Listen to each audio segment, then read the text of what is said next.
Yeah, there's room for improvement.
Mimi niko tayari mkiwa ready.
KLOPPERS, you can start.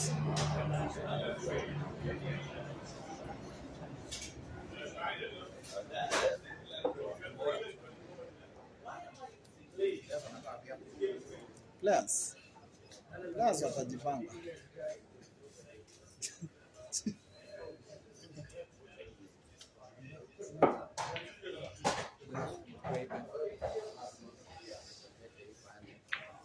Kama wataka kukommentia juu kama hili.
One.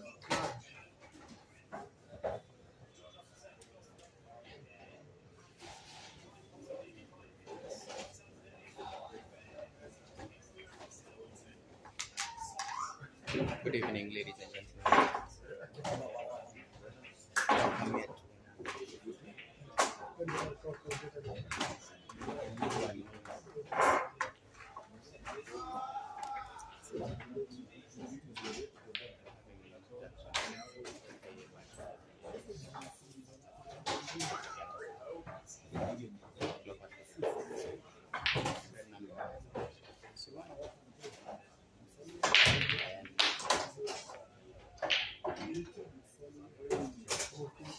Welcome here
Good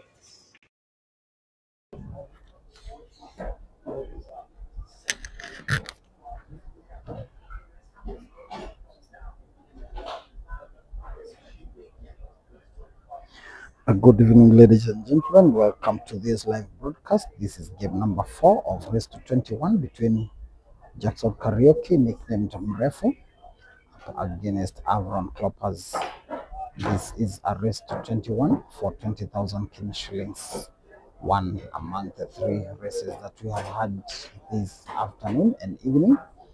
The second match is currently also ongoing on table number 2, where Cholriek is currently leading by 20 frames to 18 against Moses Kimani. The first race ended by 21 frames to 16 in favor of Jordan Wen, who was playing against Collins Duway, who is the captain of the Mchana Pool Club. Right now, we have another matchup of 2 teammates.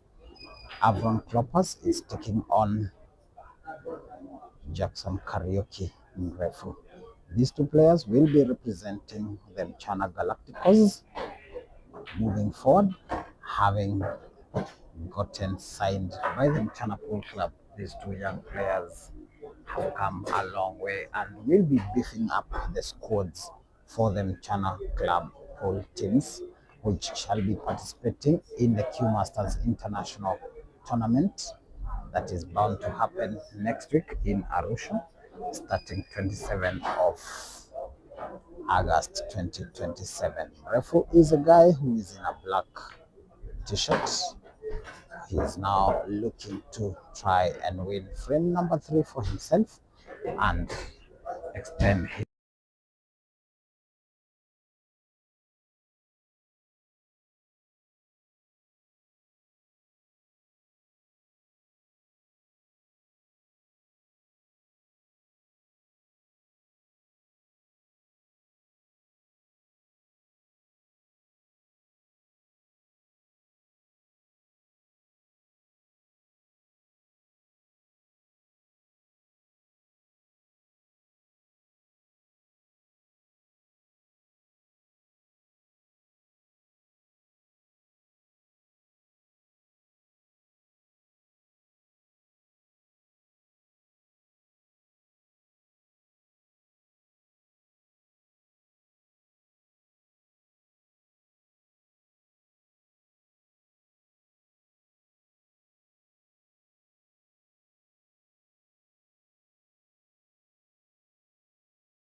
My apologies on the lost sounds. Check, check, mic.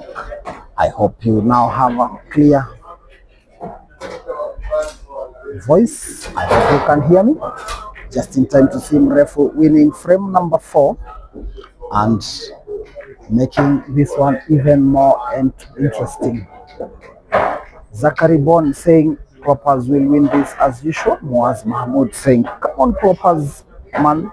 Tajikiman Kim saying, when are they leaving for Arusha? The Chana Pool Club teams will leave from Chana for Arusha on Tuesday evening. Maybe Kamonya, you were saying tomorrow, but I beg to correct. The teams will be leaving on Tuesday evening. Zachary Bon is saying, that is Klopper. What a finish. Muaz Mahmoud saying, who is the Chana team? These two players, both Kloppers and Jordan Wen, shall be representing Chana Pool Club in Arusha. Peter G. Kimani is saying the tournament starts on Tuesday or Wednesday. The tournament starts on 27th. That should be on Friday. 27th shall be on Thursday. But the teams will leave on Tuesday evening. The games will start on Thursday, 27th, 2027. Muaz Mahmoud saying when Kloppers City, who else? The Mchana Galacticos shall be Captain City, Collins Tuwei. We shall have Jordan Wen. We shall have Kloppers. We shall have Kelvin Iegon, Jackson Karaoke MREFU, and Brian Simiyu. Mfondu, you're predicting that when 12116, G. Kim saying, I think even VP is participating, yes, but VP will be representing the Chana Legends. Chance is a chance, finish MREFU, that is Masasaneti. Alex Machacha saying, this Kloppers guy is playing so fast and missing obvious shots. The lesson saying, G. Kim has winning. Kana Adventure saying Bajaja, Bajaja, Bajaja. Let's go, MREFU. Voice is back. Thank you so much. Victor Bogonko saying Nteule. Calvin Johnson saying, come on, Kloppers. Rogers Mkolwe saying, can't spot Kife from a distance. Dallas man saying, Mr. Jesse, you missed shot of the day from MREFU. I never missed the shot. I watched it all when MREFU came off the cushion and potted the black with a sharp cut to the opposite center pocket on our screen. Jackson Karaoke going for the clearance. This time round coming out very strongly and very decisively. Dylan Kloppers saying, come on Kloppers boy. Kana Adventure saying prediction. MREFU 21, Kloppers 16. Kayanja Ibrahim, thank you for tuning in. They're saying, as if they are playing coin, loser, pay. Kushi Jongwe, you're saying, good game, worth my watch. Dallas man saying, 1921 to Kloppers. Bernard Morindat saying, update scoreboard. Thank you so much for that. I will update the two scores now. MREFU has 5, while Kloppers has 2. Kana Adventure saying 5-2 now. Thank you so much for that. David Otieno saying, please update MREFU scores. Dan and Peter J. Kim also saying, update the scores. Jesse, it's all now done. We are 241 of us. Kindly help to like the video, guys. It goes a long way in promoting the channel. Also, don't forget to subscribe to the channel for you to be able to catch these and more live action coming all the way from the Mchana Pub and Grill, which is the home of champions. We always go live when some good pool action is happening. This time round is coming from our home venue, which is the Mchana Pub and Grill, where we are seeing a matchup between Jackson Karaoke up against a very recent signing by the Mchana Pool Club in the name of Avron Kloppers. MREFU going for power, looking to open up that red that is sitting frozen by the top right rail, failing to contact the red, and now having to go back again for a backspin on the cut on the red to try and contact that red. This time succeeds in contacting the red, but the red ball goes in and out of the opposite center pocket on our screens.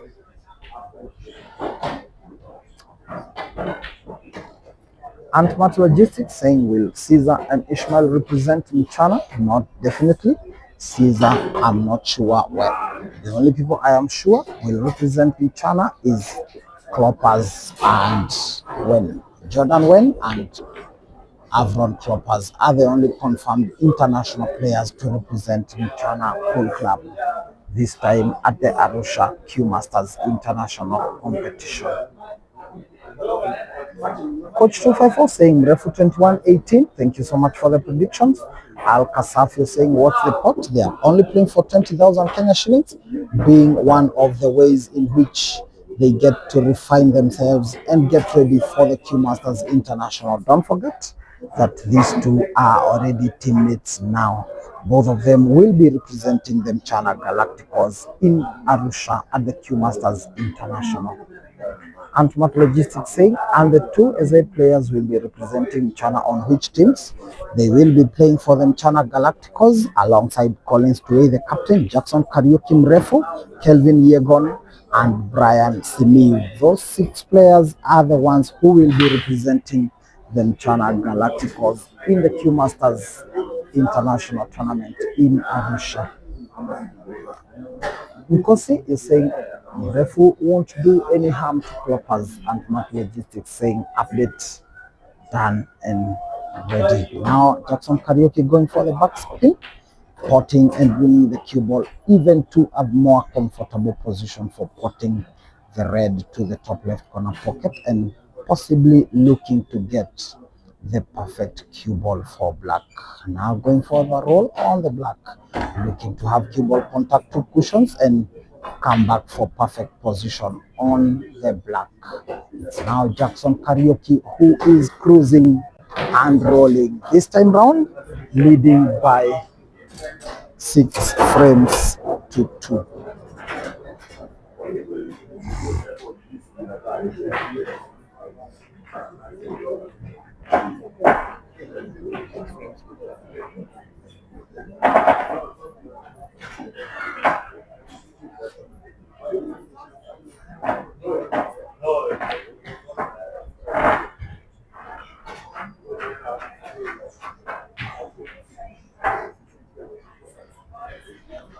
Kloppers now who will be breaking frame number 9, realizing that MREFU is out to kill him, now beginning to become a little bit more careful, realizing that MREFU is well determined to take him down. Jackson Kariuki, MREFU representing Chana Pabel, looking to defend the club's flag.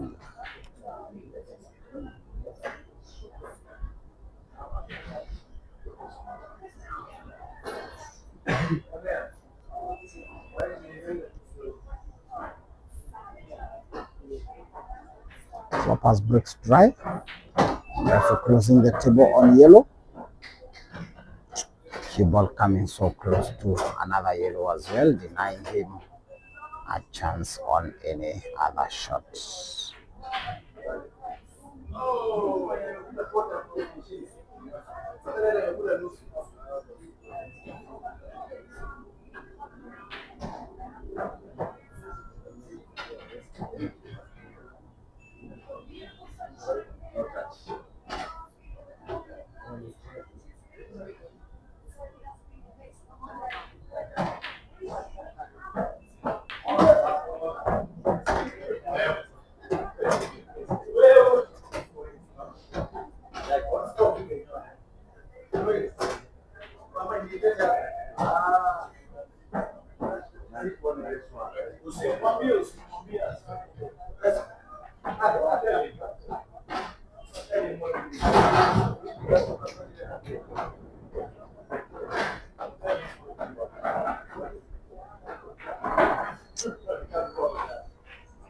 Kloppers back to the table, looking to gain control of the top left corner pocket, doing perfectly well to move MREFU's yellow from the pocket and occupy it. Just to remind you that the Mchana Pool Club will be sending 3 teams to Arusha to represent the Mchana Pole Club and also the country Kenya, all under the sponsorship and guidance of one and only JNM, Chairman Mchana Pub and Grill, a very generous man. And this time round, he is in partnership with Daya Modley of the Maide Brands in Cape Town, South Africa, who is the man behind the Ultimate Pool South Africa. A very big-hearted man as well, also having a very big heart for the sport, and they have both teamed up to see the growth of the sport and also promoting the games with this partnership, where two of the Ultimate Pool players in Cape Town, that is Avron Kloppers and Jordan Wen, are joining Mchana Pool Club to represent them at the international level. This time round, their first assignment shall be at the Q Masters International Competition, where we hope to see fireworks. Kloppers had hoped that Q Ball would contact the yellow and move it away from the pocket. He doesn't get that right, and now having to go for a safety shot. Definitely, MREFU will respond with the same gesture.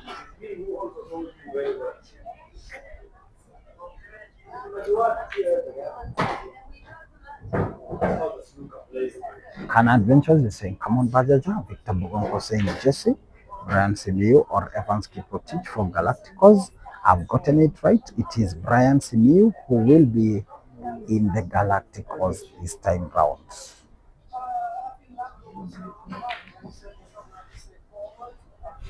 We have Collins Tuwei, who is the captain in Mchana Pool Club. We have Kelvin Yegon, Jackson Karaoke, and Brian Simiu will be in the Galacticos team this time round. Antwerp Logistics saying, but isn't Caesar a member of Mchana? The only thing I know about Caesar is that they have also had a partnership. Caesar's sponsor, who is the ATA boss, have had partnerships with the Mchana Pool Club as well, and we have had Caesar at some point also don the Mchana colors in many matches, and so we expect that someone might think that Caesar is also a member of the Mchana Pool Club, but Caesar is a member of the ATA, the Africa Advanced Talent Academy. MREFU doing perfectly well, looking to win his 7th frame against Kloppers 2. An Adventure saying, wow. Moses Anes is saying, MREFU playing like AI. To Melo Clifford Lamin is saying, Caesar is signed to ATA. Definitely yes. Atmat Logistics, how did you come up with that team? That one is not subject to my answering. That one can only be answered by Captain Tuwei and the management of the Mchana Pool Club. Antwerp Logistics saying, why did you drop Vance and replace with Simiu? Why Simiu or CT and not VP? That one remains the decision of the Mchana Pool Club management, and this time round I bet they want to have the very strongest teams for the Q Masters International, looking to improve on their previous year's performance, in which they finished second, coming second placed, losing to the Roxbury team of Uganda. This time round, they are looking to bring back the golds. Mchana Pool Club representing the country and flying the Kenyan flag high in this game of pool, all because of one man, Chairman JNM, who decides to give all his love to the game. Sponsoring the teams, mind you, the registration fees for the Q Masters International are very, very high. The team event registration is $600 US. That is approximately or even close to 80,000 Kenya shillings for one team. Chairman JNM is sponsoring 3 teams. So for the teams registrations only, that is 240,000 Kenya shillings.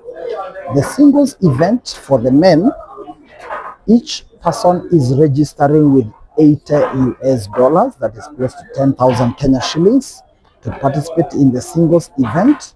and all those Mchana players have their registration fees all paid up by Chairman JNM. Also, the players' facilitation in terms of travel and accommodation and meals are all catered for by one and only JNM. The generosity in that man is out of this world. He doesn't look for anything in return, just some good pool being played, giving the players real and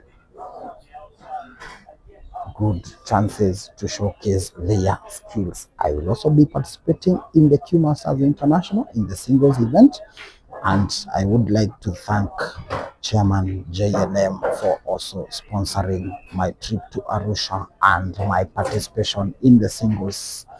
That is very kind of you, Sam.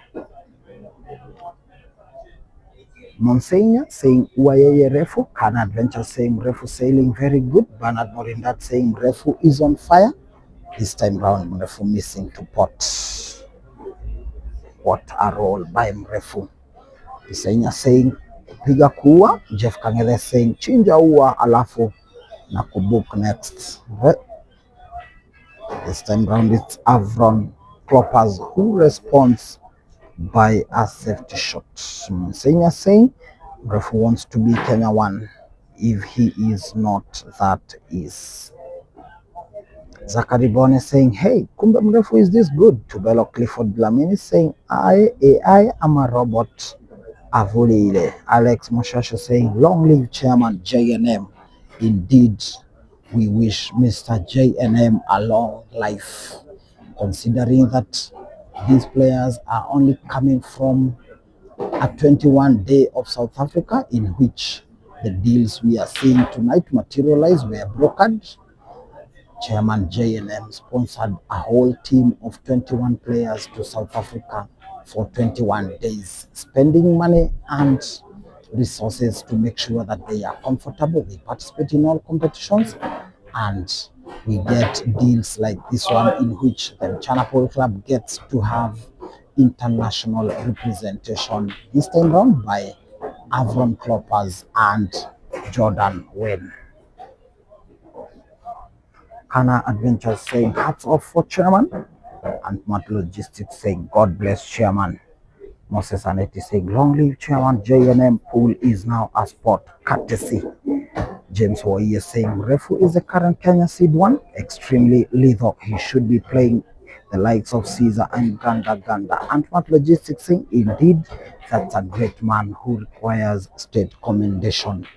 JNM, from wherever you're watching and listening to us, we extend our warm regards and a big thank you for what you're doing for the sport. Just in time to see Kloppers pulling one back, bringing his tally to 3. Something seems to be bothering his eyes. I'm suspecting maybe an insect, but something seems to be in his eyes. But all in all, he managed to clear the frame, and now we have the scores at 7-3.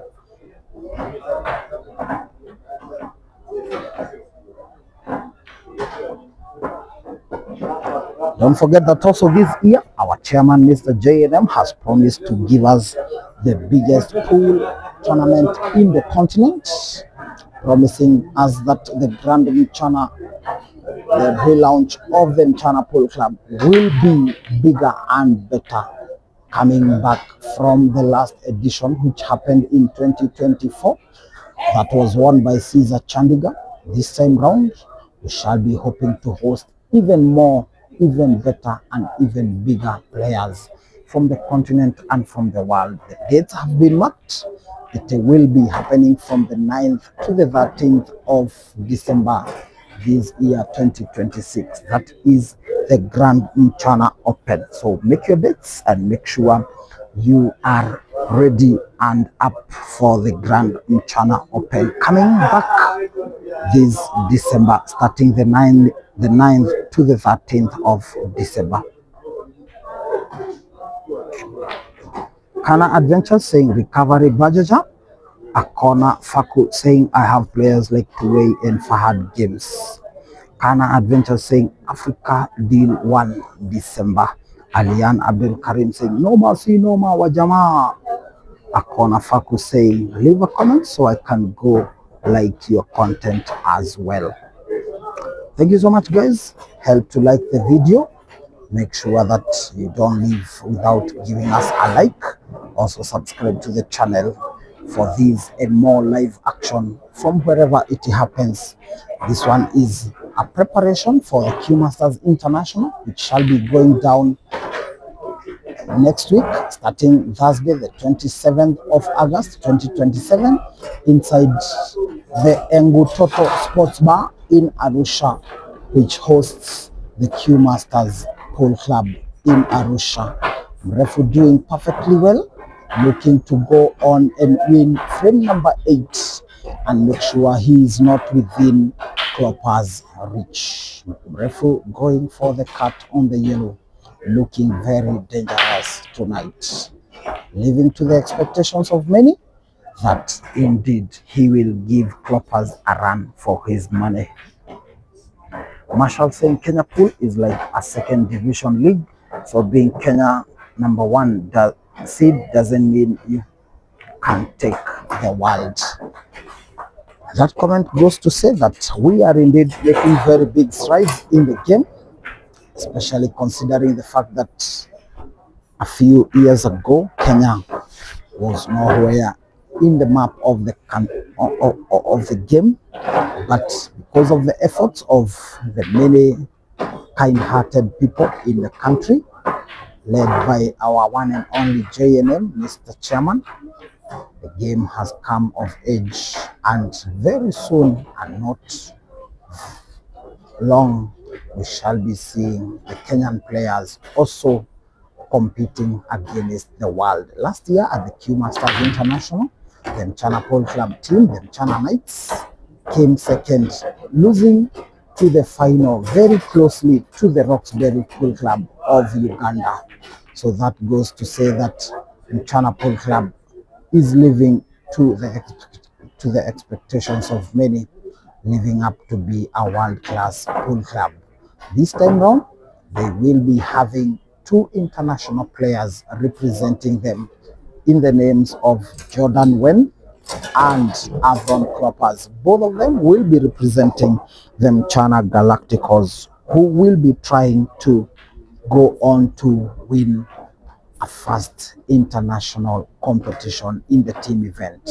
We also saw the Mchana team take on the Big Girls team in the finals of the Mchana Chairman's Cup, Mchana Easter Chairman's Cup, which was an international competition that was organized courtesy of the hype that was here then, where Ishmael Mdedwa was the man of the moment, bringing in so many players from around the continent together, and also having a team event in which teams from Uganda, Tanzania, Kenya, and the Big Girls participated, with the Mchana Knights beating the Big Girls team in the final. This time round, the Big Girls team shall also be participating at the Q Masters International, and we expect a lot of fireworks there, especially considering the fact that many teams have registered in that competition. We have teams like the Nevs and Select from Zimbabwe, they have confirmed their participation.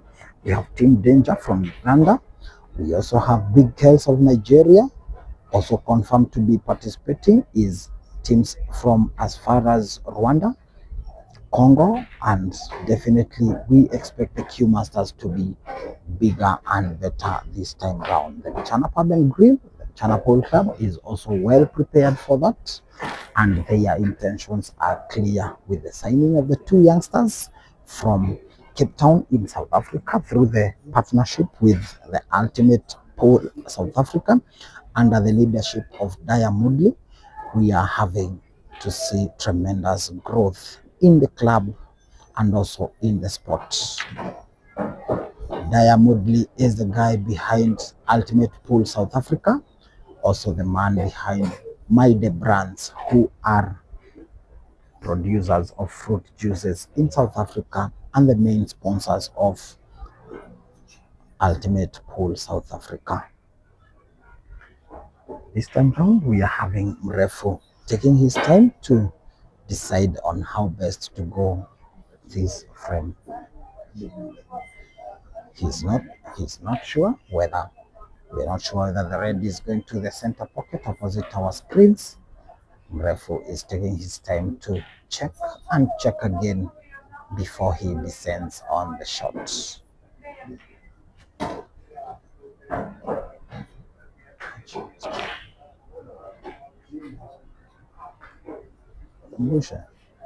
MREFU failing to pot and bringing back Avron to the table.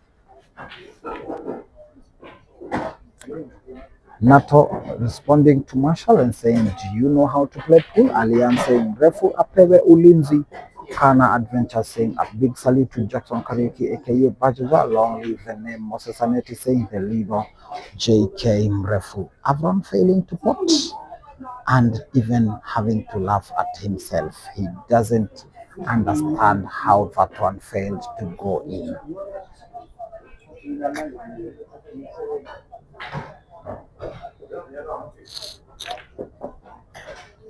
Fellow Kosgei asking, how did City game go? City lost by 21 frames to 16 to Jordan Wen. Nato saying, huyu at Marshall anaongea aje nani netball player. Marshall saying, I can definitely shoot. I can definitely school this Mrefu guy. Mita Victorine saying Kenya pool players are improving, and that's very impressive because he's saying Mrefu is good in breaking. Nato saying at Marshall, the fact that you are not known in this pool game does not surprise me with your comments. Jack Franklin saying thank you for the stream, Mr. Jesse. Thank you so much for tuning in as well. You are coming live from the Mchana Pub and Grill, where we are having this live action. Kloppers going for the black. This time round not potting and bringing Refu back to the table. And you can be sure that Refu will be making the very best out of this chance. He has a chance for a safety shot. He also has a chance for a clearance. And Mrefu will be opting to go for the clearance this time round in the form of rolling the red to the top right corner pocket, have himself get position for the red to the center pocket, going for the cut, doesn't succeed in potting, ends up gifting the frame to Kloppers. He would have done better. I wouldn't have expected him to go for the cut. The straight shot was even better considering the fact that the cue ball and the black ball was not in a very good position. Jackson, this time round it's Kloppers who wins to bring his tally to 5 frames against Jackson's 8. Kana Adventure saying, Jackson, we got this, make sure. Nato saying, Refu maliza huyu jama. Jidla Fumata saying, Marshall talking much bwana. Franklin saying, I'm enjoying the commentary. We will be attending the next big African comp in Tanzania. Which tables do they use in Tanzania? Thank you so much, Franklin. At Q Masters, they use their own locally made tables. They look more like United tables, but they are not United, but they are also good quality tables to play on, but not to the standards of the United tables from South Africa. Don't forget that the Qvolution are the main providers and suppliers of United pool tables here in Kenya, under the leadership of Captain City and Fahad Farah. Qvolution making sure that we have quality playing surfaces in the country, living up to the standards, the international standards of major competing nations in the continent. Now it's Jackson Karaoke who is going for the clearance. After that, break by Kloppers, potting the cue ball. Now it's Mrefu who is going for the clearance. shooting precisely well. This time round, MREFU will be looking to clear this frame. Dallasman saying should have played a safety there. Definitely, I also agree. Jidlaf Mata saying Jesse, good job, keep it up. Jeff Magesh saying, come on MREFU, your game ni kuamsha the red and wait for him. Franklin saying those tables look very beautiful and well maintained. These are tables from the Optima Black Ball. These are Optima Black Ball tables all the way from UK. Those are the tables that you find at the China Pub and Grill, the home of champions. Pool quality pool tables here at the China Pub and Grill. If you are not playing on an Optima Black Ball table, you get to find a United pool table here at the China Pub and Grill.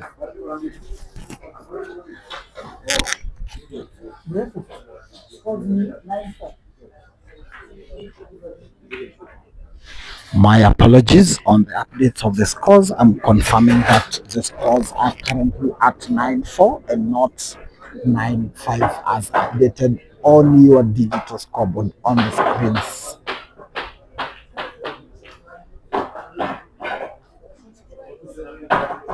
Hannah Adventure saying they are Q-Evolution products. Yes, definitely Q-Evolution gets to hook you up with the best pool tables. This time round they got to have a contract with the makers of the ultimate pool tables. Those are the Rason pool tables, and definitely for hookups on such products you can reach out to Q-Evolution, who are the official suppliers of the Rason pool tables in Africa and East Africa and Kenya. They are also the official suppliers of the United tables here in Kenya. So reach out to Q-Evolution and you are sorted for the best playing surfaces that you can think of. Kana Adventure saying Bajaja, easy does it. The custodian saying nice cut on black. Bernard Moridat saying MREFU doesn't care about free management. Yeye ni kupima tu. Avron Kloppers coming in strongly after that dry break by MREFU. He will be looking to punish the dry break. Avron Kloppers donning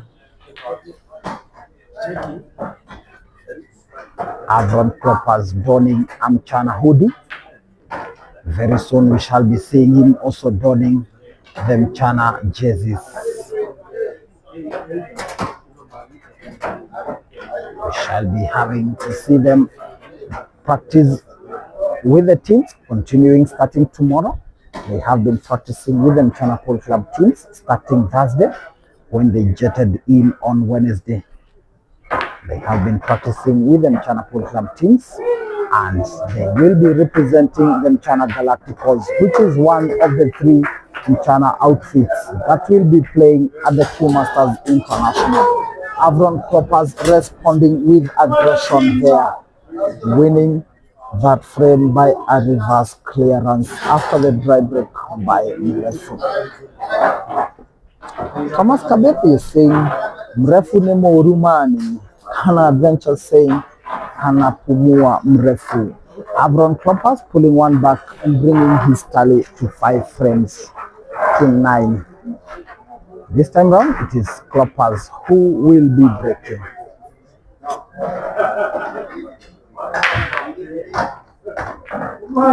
Going for the break.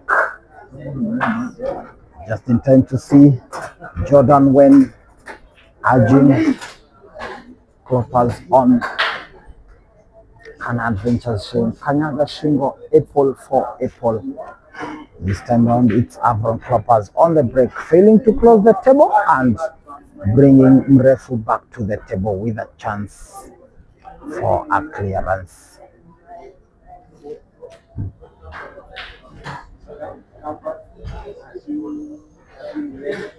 And after saying MREFU ni kama amekasirisha huyu gadhe, MREFU also failing to close the table. This time round Kloppers will be going for the clearance. MREFU can't afford to do such mistakes. You don't bring in the likes of Kloppers to the table. Very dangerous these boys can be. Look at that now. Opening up the frame and now rolling and cruising to the clearance.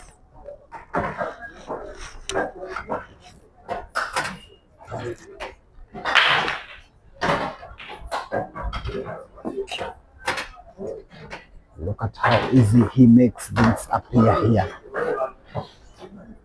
Kloppers now going for the kill. Shooting very confidently.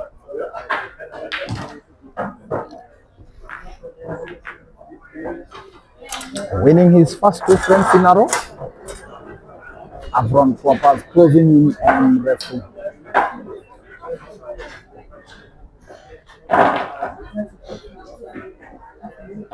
Badman saying MREFU playing good, he should maintain the lead and not waste any chance. Osborne saying pure talent Blackman. Mohammed saying update the scores. Tumero Clifford Dlamini saying Robert will join soon. Weche Mobile Doc saying MREFU fire, see fire. Can Adventures saying simple meals will cost Bajaja. This time breaking.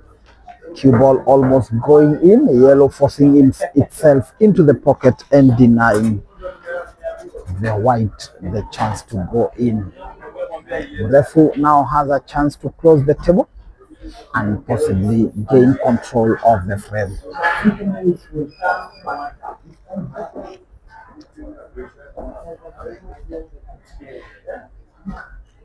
MREFU going for the reds, closing the table.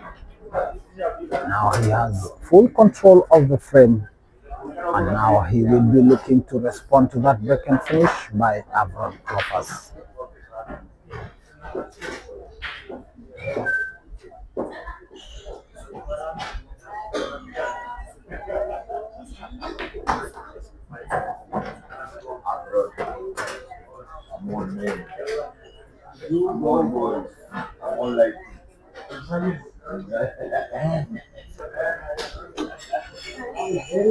Can Adventures MREFU breathe in, breathe out, relax and restart. Jeff Koech saying less than 40 seconds. Wala 274 saying if Kloppers win this one, now then it's going to be goodbye for MREFU. Lucas Molepo saying comeback is evident, hustling time is over. Tumelo Clifford saying who will reach 10 first?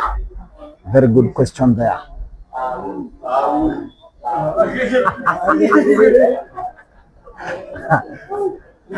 It's getting interesting here. Jordan when getting to be told some few Swahili words as celebration for the team event.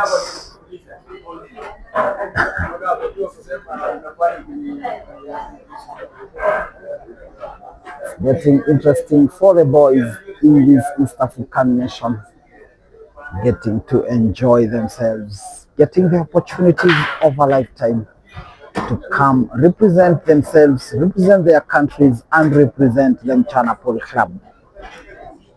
All because of a partnership between the Mchana Club chairman JNM and one Diamodli, who is the proprietor and chairman of the Ultimate Pool South Africa. What a merger here, what a partnership, promising very good things for the sport. Just in time to see MREFU going on to reach 10 fast. Cutting the black, cutting with ease, and now Melo Clifford, you now got your answer. Who will reach 10 fast? It is Jackson Karaoke, aka MREFU, who reaches 10 fast. Masi Banda, you're saying Klopper will win 21-14. Greg Jelani is saying Kloppers favorite to take this. The Lesma saying MREFU will reach 10 fast, but Kloppers will reach 15 fast. Hannah Adventure saying MREFU reaching 10, 15 and 21 fast. Tumelo Clifford saying, yeah, what a killer finish. Definitely. Thank you so much guys for tuning in. Don't forget to like the video. If you want to like the video, just close your chats panel and then tap onto the thumbs up icon on your dashboard and you will have liked the video.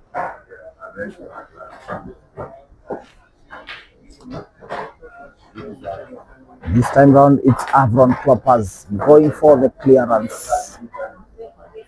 His body language suggesting that the cue ball came too much. Now having to recalculate, risking snookering himself, but that won't matter for now because he has full sight of a yellow ball. Potting with ease, moving cue ball with precision, with some English. Now only needing to draw back a little, getting the right position for the last yellow to the black.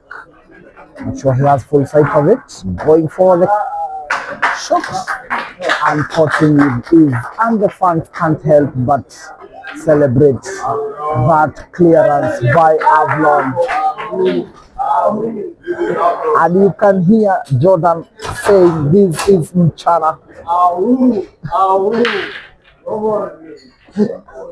Jordan when getting interesting and getting into the psyche with the Mchana players, also enjoying the company of his teammates. That is why we keep saying Mchana Pool Club is the home of champions, where everybody is home and home is for everybody. Mchana Pool Club, the home of champions. Everyone gets accommodated in the right way, despite your culture, despite your origin, despite your home country. Mchana Pub and Grill is the home of champion, where you get to be welcomed and you feel at home away from home. That is what we are seeing with these two lads. Jordan Wen having full fun and enjoying his moments here in Kenya. Being the first time to be here, he is really having some good fun. Also being a member of the Mchana Pool Club makes him even more comfortable.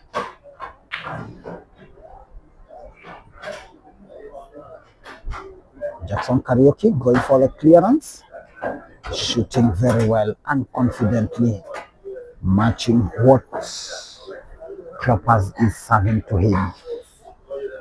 A break and finish for a break and finish. An apple for an apple. Kana Adventure saying, "Let's go Bajaja." Mohammed saying, "MREFU is a finisher." Just Vibe saying, "Adjesi nataka challenge. Sema siku kuja kesho Mchana Pub and Grill tupige hiyo challenge." An Adventure saying, "Good apple." James O'Keefe saying, "Yo Kloppy man." Looking for Dlamini saying, "Atiwe na man." Dalesma saying, "PlayStation." Mita Victorine saying, "Huyu gave haji poteza time. Nice play."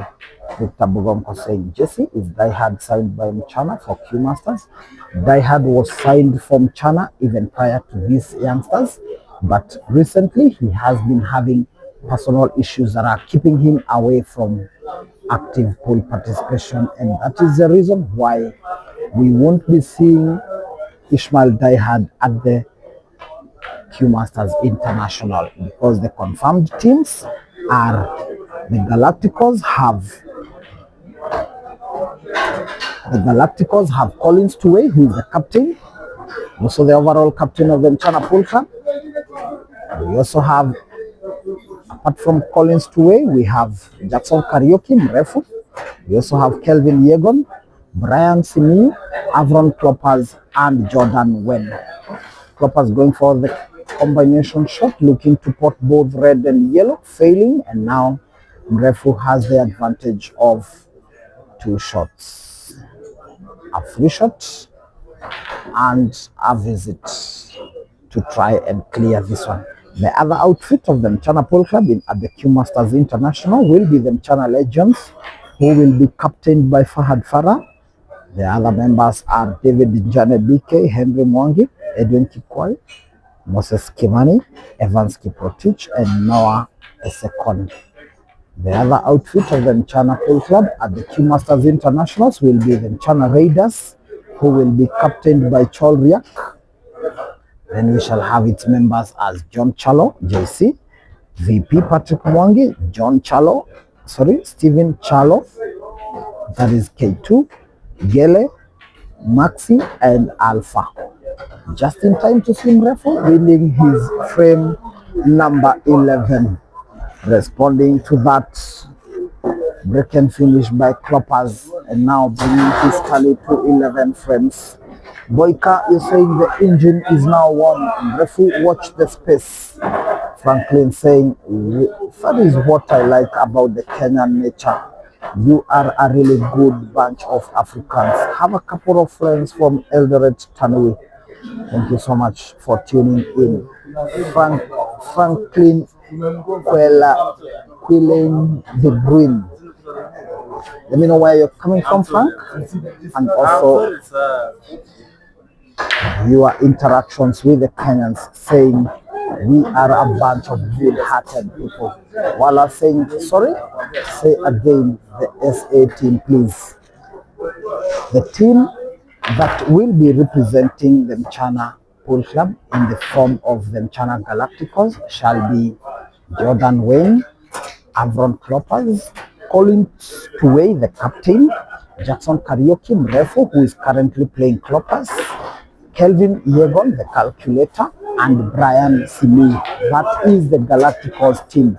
Don't forget that the Mchana Pool Club team, Mchana Knights, last year, under the leadership of Captain CT, came second, losing in the finals at the team event against Team Roxbury of Uganda. This time round, they have beefed up their squads, bringing in these two South African lads to make sure that they are strong enough to face international teams and also go a step further to win the competition. Look at that clearance by Avron Kloppers. This time around becoming a bit complacent with the bank on the black.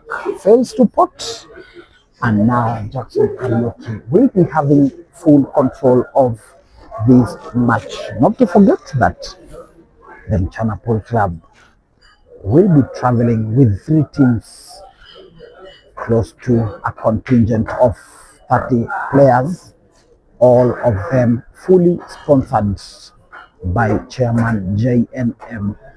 Also, the Mchana Pool Club shall be represented in the ladies category by 2 of Mchana's finest ladies, that is Penina Rose Njoki and Jackie Givenchy.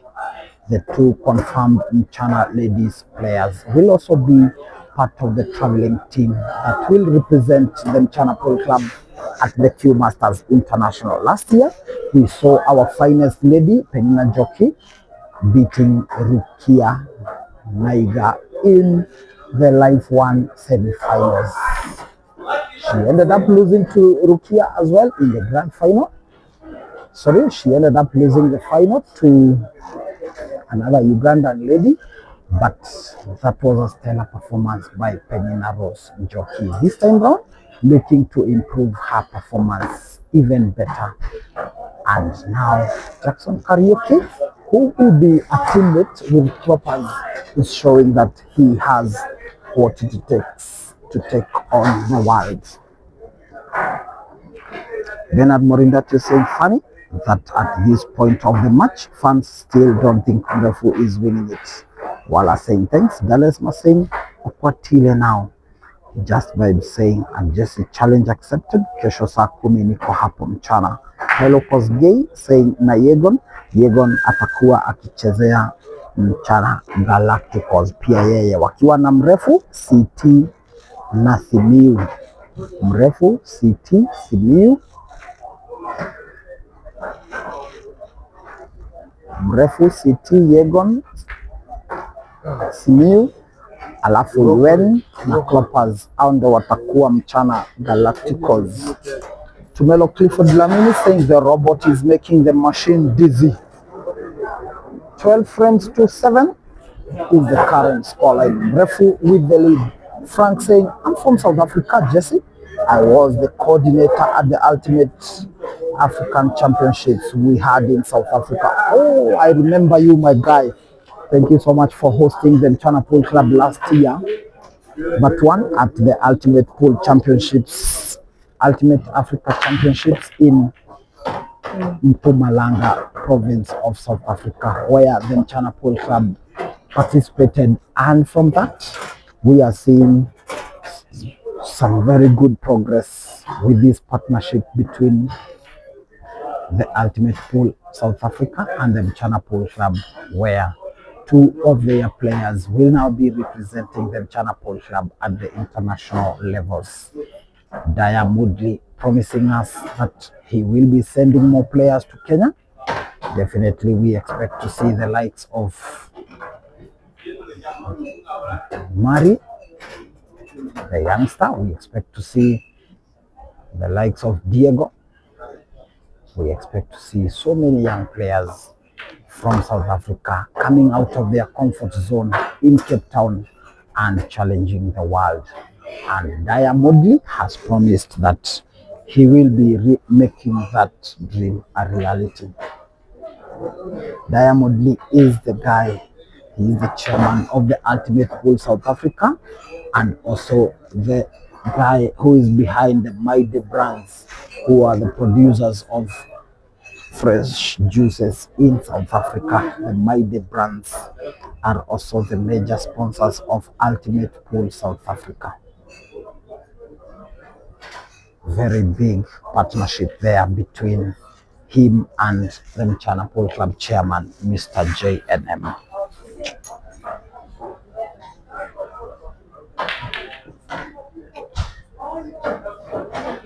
Franklin, you're saying you guys are improving a lot as the Kenyan pool fraternity. I have a lot of respect for the owner of Mchana and the organizing committee that makes Mchana a success. My favorite players is Vance and CT. Thank you so much, Franklin, for that response. Captain CT, alongside his management, team of management, are the people who make sure that the Mchana Pool Club is propelling to the heights it has come so far. Under the leadership of Captain City, Mchana has seen itself become an international brand, taking over from Estefanos Shifaro, who was the previous Mchana chairman, who was the previous Mchana captain, now taking Mchana Pool Club to even bigger and better heights, has been Captain City, also being a member of the team that makes sure that we have the best of quality playing surfaces through the Qvolution, who are the major suppliers and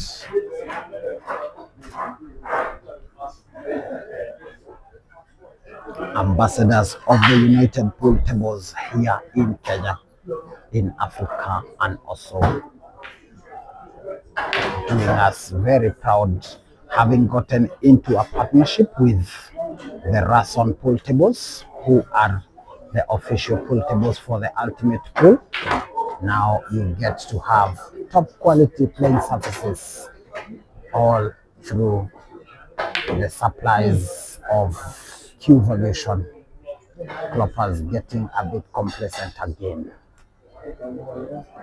MREFU also stopping to check whether he is okay. And I can't help but break into laughter, especially because of the reaction by Kloppers. MREFU going for the safety, failing to snooker, and Kloppers has full sight of the yellow, going for the cut, and this time round he pots. MREFU will only blame himself. Kloppers winning frame number 8 for himself, and after 20 frames played, MREFU is leading by 4 frames. Diogo Justensen, Kloppers Osborne saying he is underrating Samuel.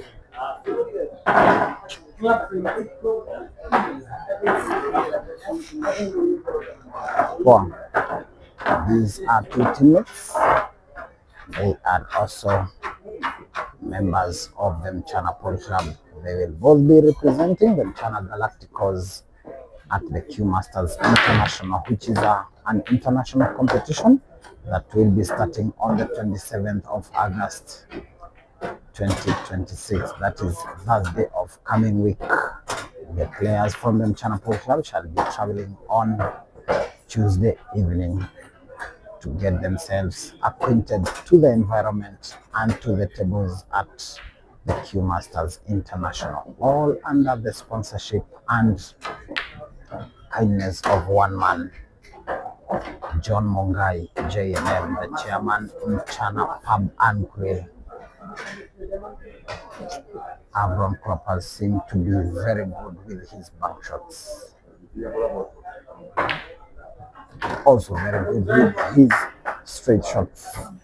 Now shooting freestyle. This time round failing to put. And MREFU should be going for a better safety this time round. The last time he attempted a safety, he didn't get it right. But this time round, he has a snooker. Avron looking to contact red. Does that perfectly, making sure he contacts the red that denies MREFU a chance for a clearance. He must have noticed that MREFU can also be very dangerous. This time round, he is playing a bit carefully. The Let's say they have improved a lot. They can now beat Tanzania, Nigeria, Eswatini, and Zimbabwe. Not yet ready from Zanzibar and Uganda. Tumelo Clifford saying, thanks MREFU for giving us a chance. Boyka saying, he's not serious. Diego Justin saying, will Jordan and Kloppers play more matches? We expect to see more, especially being build-up matches for the teams before the Q Masters International, and also having been scheduled to travel on Tuesday. We shall have the whole of Wednesday and Thursday for more action, especially at the international level in Tanzania, in Arusha, where we expect to see the boys in action again. The fans getting angry with what they are seeing in MREFU. MREFU not doing them proud. He should have done better, and we all know it. Kloppers going for the cut on the black.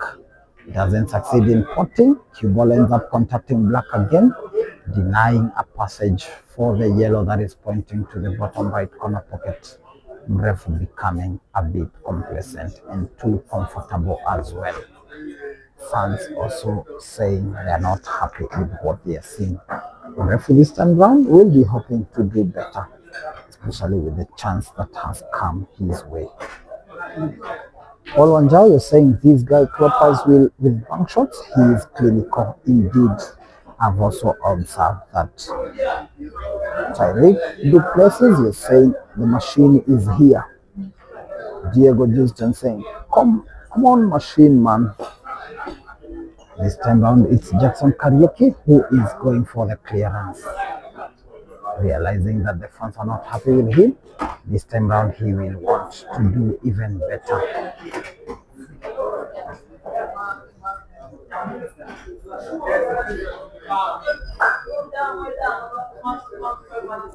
Now going for the cut on the rather problematic yellow ball, looking to put it to the opposite center pocket on our screens. Just like that, now he has the perfect chance for a clearance. MREFU should be able to clear this one.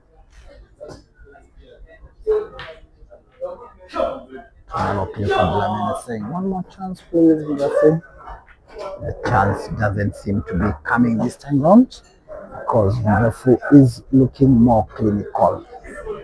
Diego Justin saying Kloppers will win this match 21-17. Moha saying Kloppers is so reckless. MREFU doing well this time round, somehow overrunning the cue ball. Now having to put the last yellow to the bottom right corner pocket where the black is sitting. He needs to make sure that cue ball doesn't go in, and also the yellow doesn't contact the black. Goes for the cut, misses, and now The chance is back to Kloppers, who wins at 9th frame, and now he is closing in. MREFU not doing well this time round.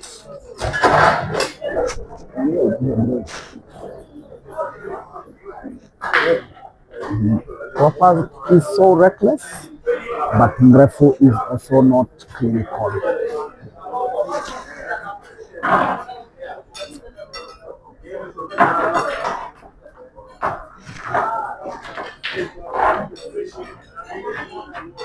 MREFU should have done better in the last 2 frames.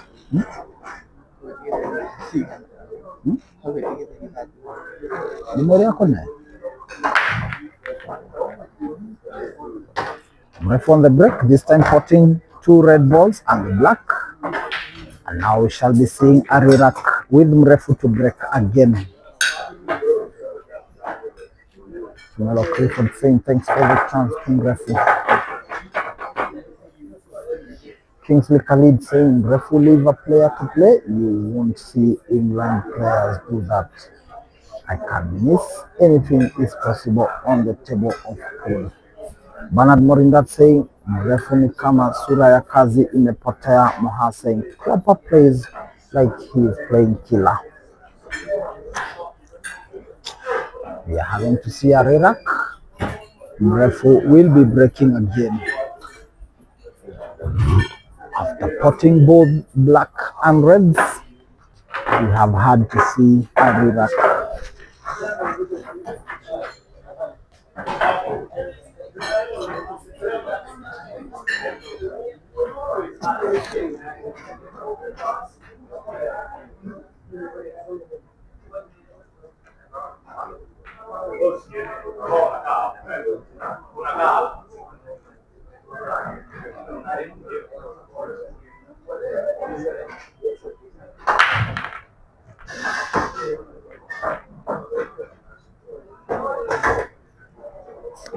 This time round, it's a cue ball that goes in, and Kloppers has the advantage of an open table.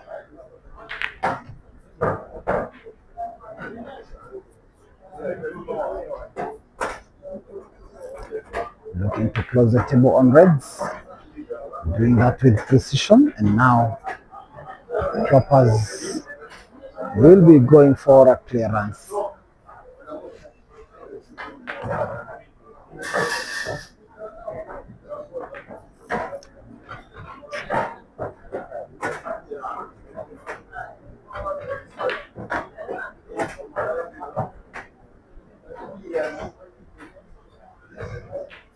The confidence in these guys' shots is out of this world. They shoot like it's for free. They shoot with so much confidence, not taking so much time on the table, but eventually giving us perfect clearances. What a way to have frame number 22 go down. This time round, it's Kloppers who gets himself to 10 against MREFU's 12.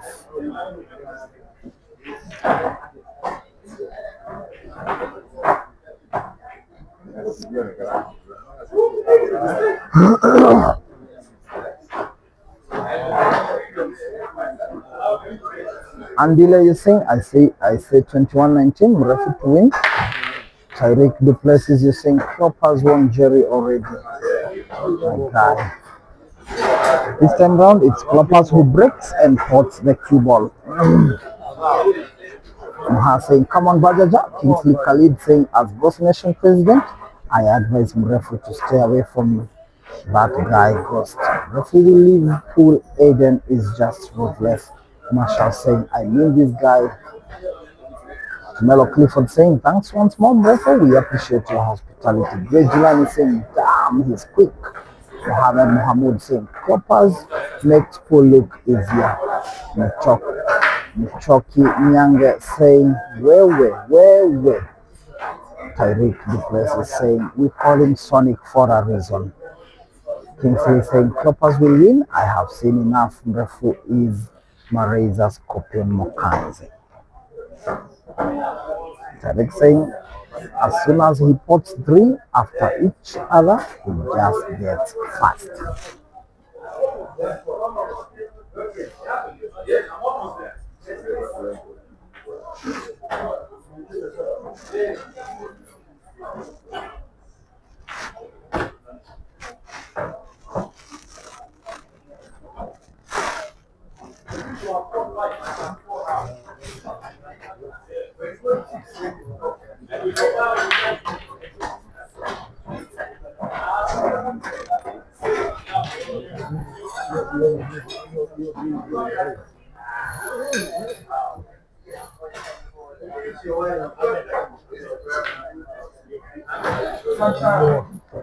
This time round, MREFU is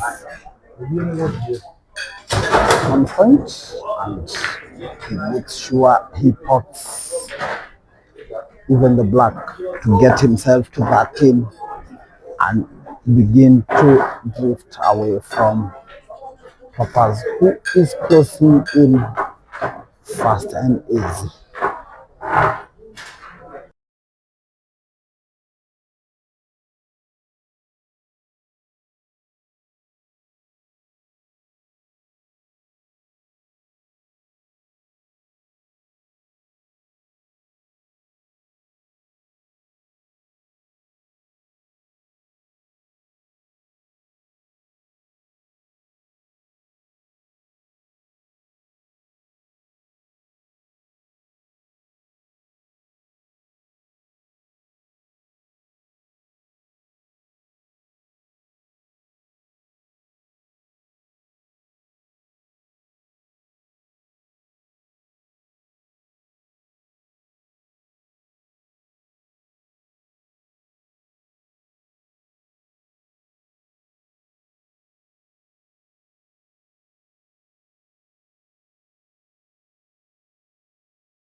My apologies on the lost sound. I hope you can now hear me back.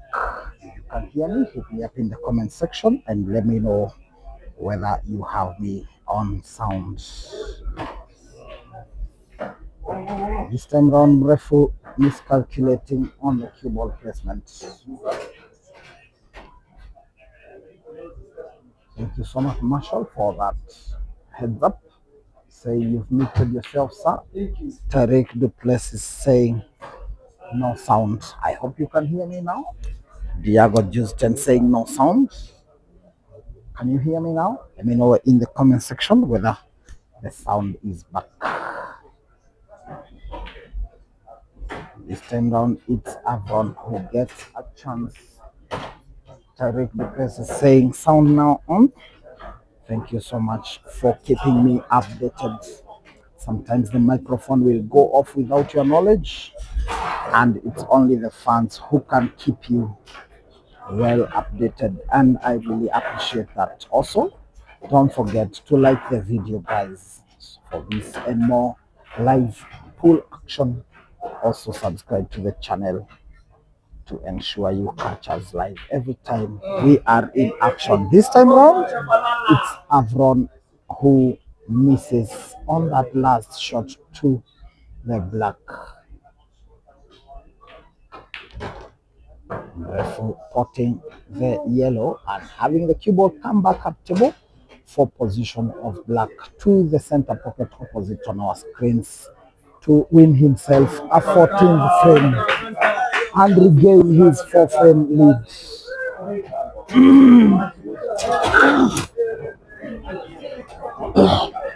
The fans in the venue saying Mkazo iko juu. That is to say that they really hoped MREFU would come back. Kumelo Clifford saying, wasted a good break, but we appreciate a chance MREFU. Dan saying loud and clear. Sarekwa Mutumba saying, why is the sound is for Peter Chobe and it's not his known channel.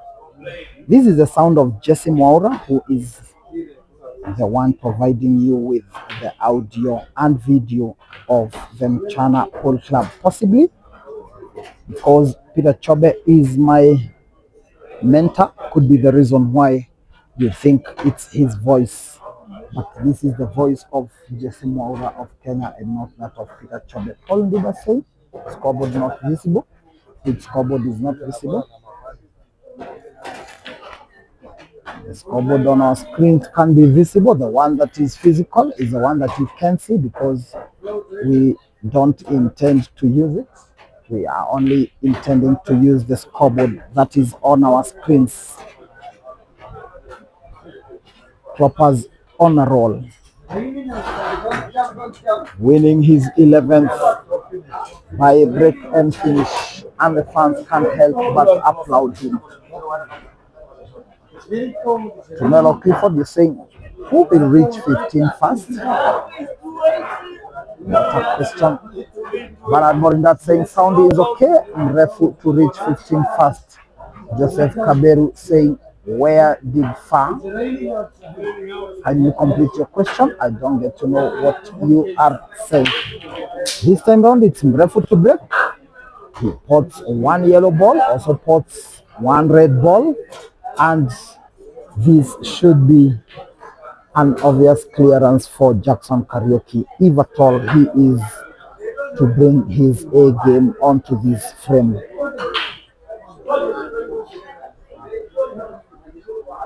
The rains also beginning to fall here at the Mchana Pub Grill, which is the home of champions and could be a good sign for better things ahead. Indeed, we have better things coming up. The Grand Mchana Open will be back this year. The dates are confirmed, starting on the 9th of December, running to the 13th. 5 days of international pool action live from the Mchana Pub and Grill, which is the home of champions.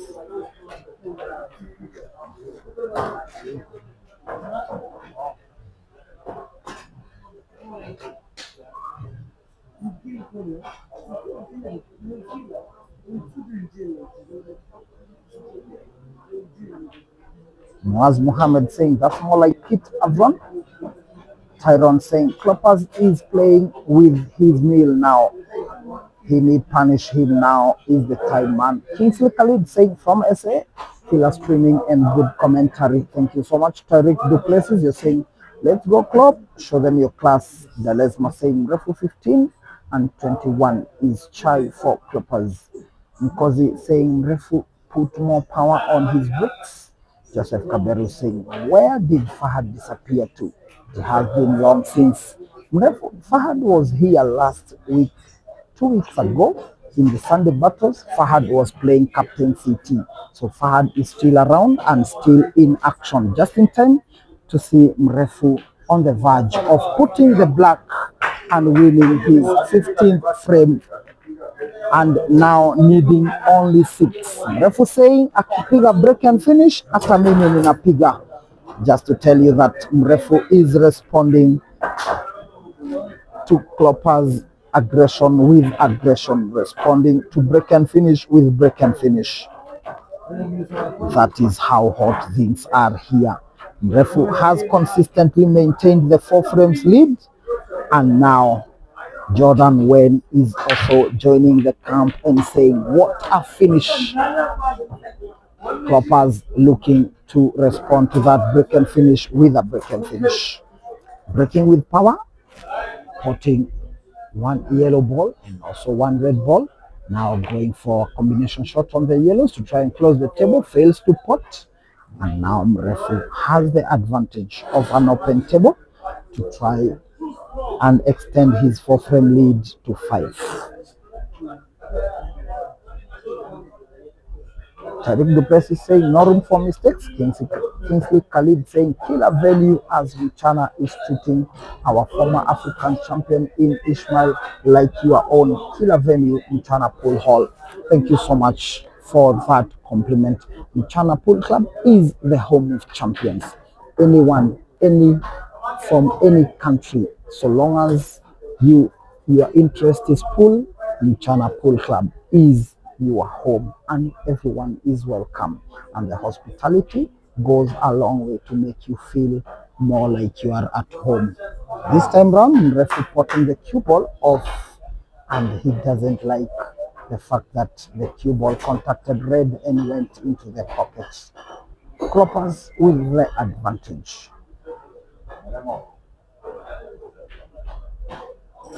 Andile Lindo Kula saying miss. Vincent Kiru is saying Klopper have signed from China or just here for money matches. Kloppers have signed from China and will be representing the China Galacticos at the Q Masters International next week in Arusha, Tanzania. It's confirmed that both Kloppers and Jordan Wen will be playing for the China Galacticos.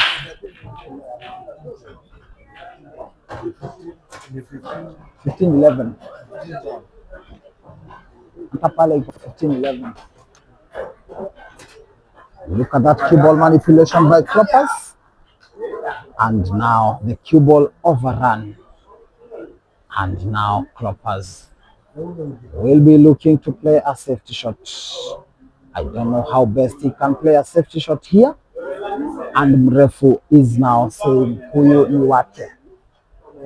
To mean he is one of his own. Well done Kibitok saying come on MREFU. After saying MREFU akipiga pia wewe piga maliza.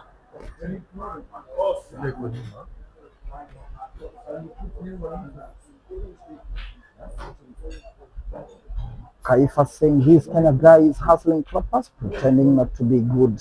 Dalesma saying Kloppers and when are now team in China. Look at that cut by Jackson Karaoke.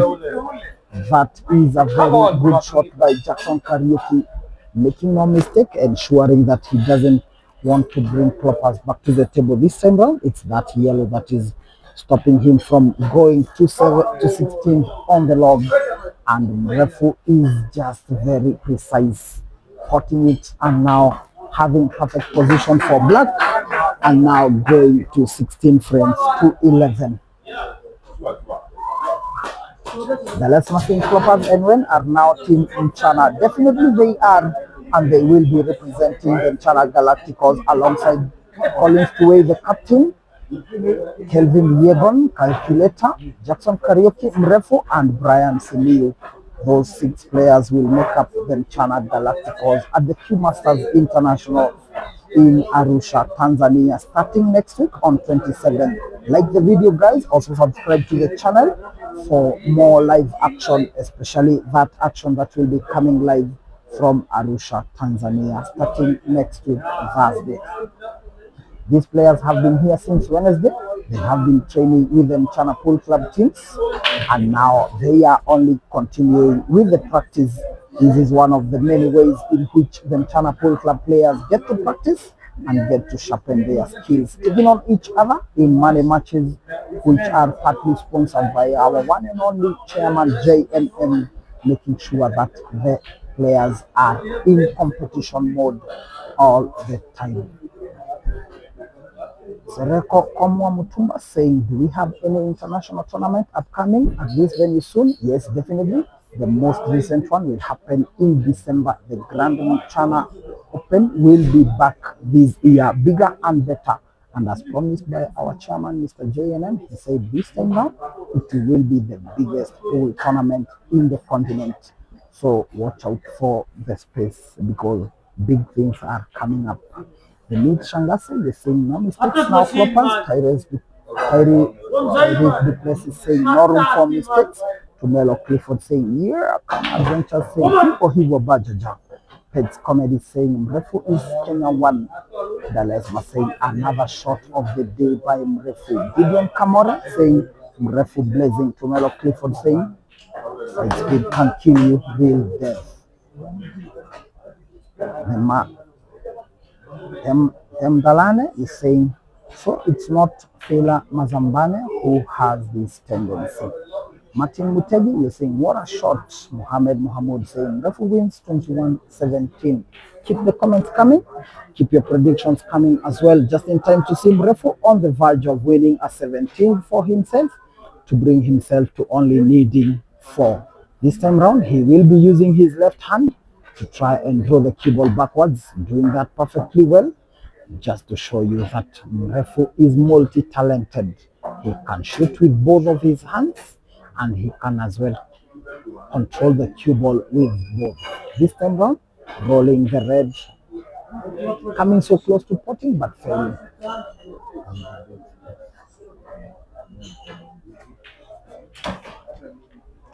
Kloppers looking to respond.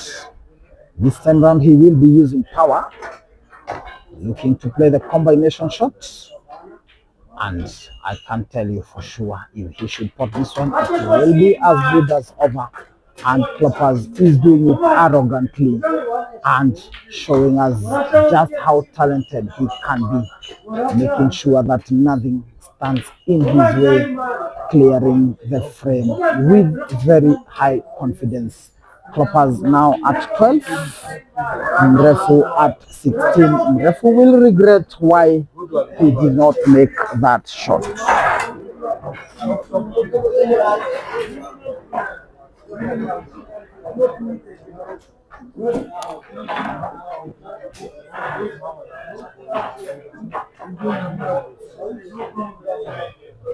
Some Dorito saying MREFU is doing some great work on this fella. Tyreek Duplessis saying Jordan with a hype, make my boy perform better. Vincent Kiru saying going forward, these South African players would be playing Kenyan-based tournaments like Timber XO. Yeah, definitely we have them if they are residents in Kenya and the tournaments are allowing residents to participate. Definitely nobody will prevent them from playing. To Melo Clifford saying, now MREFU is hustling us. Well done to the top saying MREFU is now #1 Kenyan pool player after winning 2 big tournaments and is now defeating South Africa solid player. Just to confirm that the red ball is frozen and so that makes Avron Kloppers settle for another option. Committing a foul, contacting yellow first and calling the foul himself. What a way to show sportsmanship. You commit your fouls and you call them. Now it's Jackson Karaoke with the advantage. This time round in the form of 2 shots and 1 visit. Looking to use Avron's red, play his yellow into space and leave himself with a perfect chance for a clearance. I like the creativity in Jackson Karaoke, coming out strongly and boldly to face the youngster Kloppers. Full of energy, full of talent, but MREFU will not take any of that. He is giving him a run for his money. Tyreek Duplessis saying when Jordan hype him, he plays better. That goes a long way to tell you that pool is a mental sport. And when you're mentally stable and when you feel that you can do it mentally, definitely it will come back to you on the table. MREFU shooting perfectly well, rolling the cue ball, contacting cushion, coming off, and now needing only to roll this second last yellow to the bottom left corner pocket with minimal power, have the cue ball come close as possible to the bottom rail. Now this time round, MREFU will be potting the last yellow to the black and having himself perfect position for black to take his tally to 17. That is Jackson Karaoke for you. Now going to put the black to the center pocket closest on our screens and take his tally to 17. Jackson Karaoke giving Kloppers a run for his money. Yesterday we saw Kloppers overcome Gele by 21 frames to 14.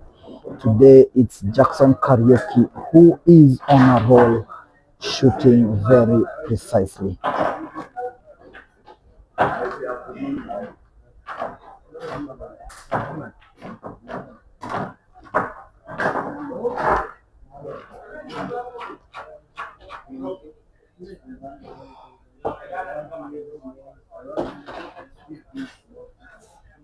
Jackson Karaoke going for the break. Breaking with power. This time round, potting one yellow ball and having the yellows also well laid out for a clearance. MREFU will be going for this one. Don't forget that these two are now teammates. Kloppers and MREFU will be representing the same team, the Mchana Galacticos at the Q Masters International, and this is one of their ways of practicing to the build-up to that international competition that will be going down later next week, starting on Thursday the 27th, running all through to the 31st of August. MREFU looking to play a combination shot on the yellows, hoping to pot and have himself with some good position for a clearance. MREFU doing perfectly well. Now needing to pull one good shot. Only one good shot is what he would need. Stopping to calculate, stopping to focus. I bet he will be going for the combination shot to try and pot yellow and have. Look at the quality in MREFU. Confidence at its best now. That one is Jackson Karaoke for you. Shooting with precision, shooting with confidence. And now he will be winning frame number 18 in style. That is good show by Jackson Karaoke.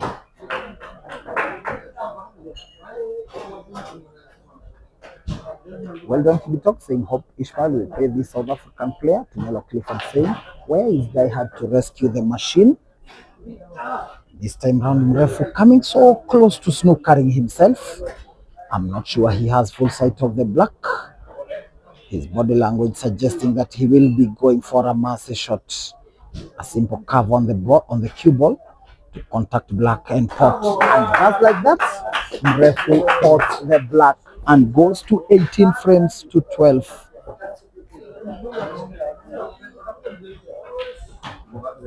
Shooting very, very well, MREFU. Kingsley Khalid saying China really brought us legendary games like Aiden versus Damien and Caesar versus Aiden. Those are classic matches. I won't forget now. These Kloppers versus MREFU will be a close score. Felix Anyona saying, come on MREFU, how are you Noisemaker? Happy to see you here. Hello Maura Noisemaker watching from Mombasa. Thank you so much. Big up to you my guy. Kaifa saying, big hustler this MREFU guy. Tyron Titi saying, Jordan would have done better than Kloppers, i.e. this guy. Tumelo Clifford saying, I hate the way he's hustling us. AI MREFU is oversized. David Kamunya saying, short MREFU. Sam Deruti saying, Atume, we just getting started. Kana Adventure saying, Bajuja, my guy. Kloppers breaking dry and now inviting MREFU back to the table. MREFU closing the table on yellows and now looking well poised to win frame number 31 and take his tally to 19 frames. MREFU shooting perfectly well. And going by the comments, it's indeed, it looks possible that MREFU could be the one who is hustling here. Very good shooting by MREFU.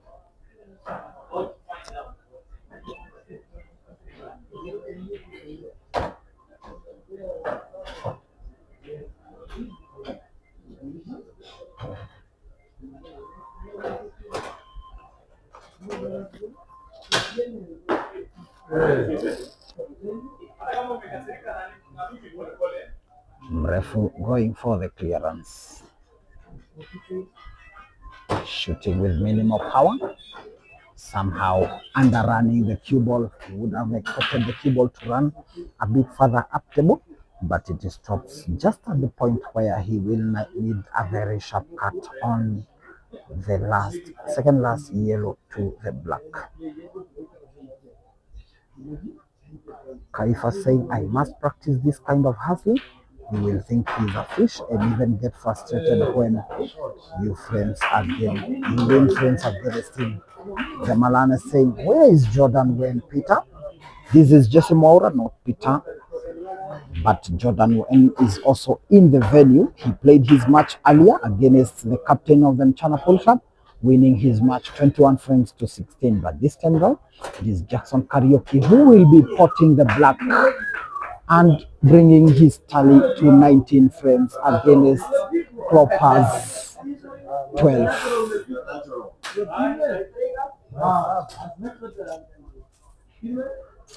Sewanya Nanderi saying, when don't bro. Then Shangase saying, Kloppers is rushing like he booked a flight leaving. Jenna Kloppers saying, oh, how I love haters. Kaifa saying, you would also rush if playing someone with his style. Tumelo Clifford saying, how will we explain to our kids that the hustler got hustled this time in Kenya? Jane Joy saying, we love MREFU. Thank you so much, Jane. Dalesma saying, when Kloppers wins, you guys compliment the speed. If he loses, you criticize the speed. What do you want from the guy, speed or not? Duncan Chepwoni saying, I love it, MREFU. You should discipline when to. Jackson Karaoke breaking. This time round, potting one yellow ball, leaving the Reds all well laid out and in good space for a clearance. MREFU could be contemplating otherwise, hoping to check and study the table, but in my opinion, the Reds are the go-to balls. You wouldn't want to go for the yellows, especially considering the position of the black. It's sitting just in front of a red ball and blocking its way to the bottom right corner pocket. MREFU is contemplating and stopping to check and to settle on which ball. This time round, he is going for the yellows. Looking to play combination. MREFU shooting with power, potting, and now having control of the frame. He will be playing the yellows, cutting the one to the left top corner pocket. This time round failing to pot and developing Kloppers' red ball that was frozen by the cushion. This time round, Kloppers will be looking to respond with aggression. Jordan Wen can't help but urge him on, just to try and ensure that he comes to the reach of MREFU. Kingsley Khalid saying no, MREFU is Morefe, he is running away, smooth to a criminal. Kaifa saying no more hiding his game, he is raising. Nafto saying the Lesma, they should decide speed or not. Jenna Klopper saying cute how people who is not even playing has the most to say. Kingsley Khalid saying, as Nyaupe would say, it MREFU is Gulugudu, a real hustler. I love that guy Nyaupe. I hope he's watching and looking forward to seeing him here in Kenya. Jackson Karaoke now looking to pot the yellow to the bottom right corner pocket, have yellow contact red, move it away to create space for the black. MREFU now going for that bottom right corner pocket, contacting red, moving it away, and now getting a perfect space to go to the hill fast. Isaac Ngomo saying MREFU is on fire. I would like to see MREFU challenge Caesar, the Ugandan guy. Big up MREFU. MREFU going on for the kill, looking to go to the hill fast. Melo Clifford saying he's starting to miss intentionally. This time round, MREFU doesn't miss intentionally, urging himself on and going to the hill fast. 20 for MREFU and 12 for Kloppers. Just like that, MREFU is now on the hill, needing only 1, Kloppers needing 9. Zachary Bonner is saying MREFU has a pattern of play. No wonder he gave Caesar a good fight last year. Gideon Kamara saying Kloppers got MREFU is a cat. Now he's realized he's a lion pretending to be a cat. Kaifa saying Avron didn't study his opponent. He thought it will be an easy win. To Melo Clifford saying, can Moodley put Jordan to pay school fees too? Mileska is saying Avron undermined his opponent. Kaifa saying he's giving Avron friends so that he doesn't run away. Big hustler. Mileska saying this guy plays better and simple. Mr. Willis saying MREFU Hachekeshi Leo Dalesma saying MREFU the data saver. Kaifa saying the best hustler in Africa. Bernard Morinda saying MREFU is a tough guy to hustle. Nas saying what's the pot size? They're only playing for 20,000 Kenya shillings.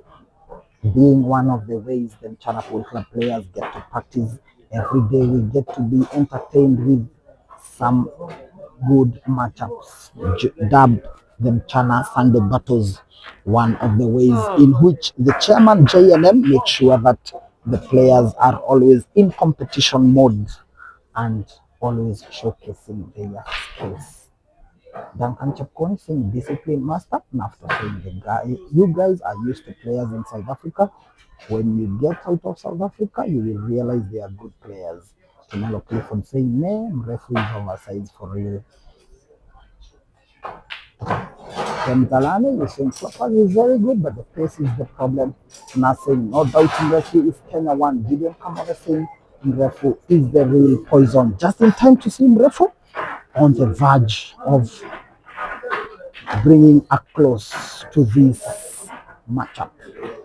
MREFU somehow under-calculating on the speed of the cue ball, coming in so slow, but his body language is suggesting that he has full sight of the red, that he will be cutting to the bottom left corner pocket, possibly have cue ball bounce off the cushion a bit, have perfect position for the last red to the black.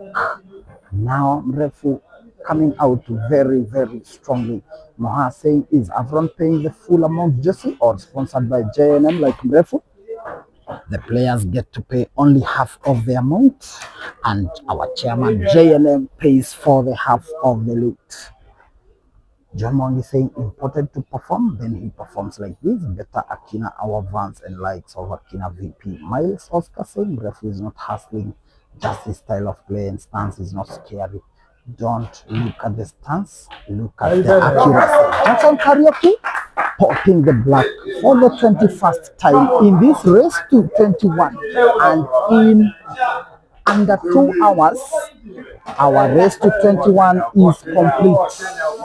MREFU saying ameokoa Kenya, and now we shall be having to get to interview our guy Jackson Karaoke to try and hear what he has to say about his win. We saw him win the tournament that was held in Mombasa, and now we have Jackson Karaoke looking to say hi to the fans. Jackson Karaoke, habari ya jioni. Nzuri sana. Uko salama? Kabisa. What do you have to tell to the fans?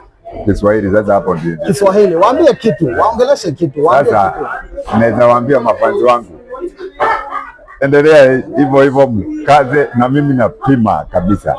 Mafanzi wanakaza, wewe unapima? Napima kabisa. Leo umetufurahisha sana. Umepiga huyu kijana, alikuwa amefikiria atapiga rais.